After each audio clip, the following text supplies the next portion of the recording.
Welcome to Samba Samba. Enjoy the video. You start by confirming device eligibility and securing your data.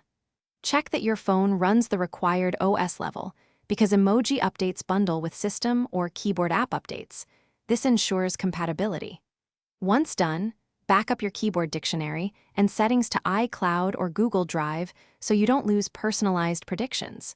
Make sure you free up at least 500 MB and connect to stable Wi-Fi. These steps prevent interruptions during download and make the rest of the update seamless.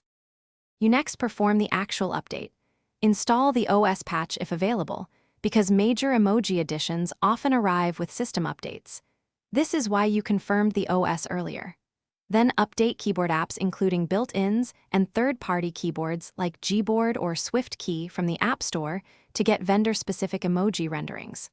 Once installs finish, restart your device to load fonts and frameworks correctly, and then re-enable or prioritize your preferred keyboard in input settings so the new emoji you finish by verifying and configuring display options.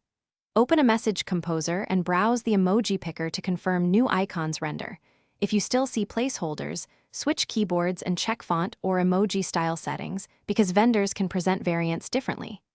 If things go wrong, clear the keyboard app cache, reinstall the keyboard, or remove recent font packs you installed. This often fixes render conflicts. If problems persist, revert to your backup settings and retry the update step by step to isolate the issue. Thanks for watching. Consider subscribing if we helped you.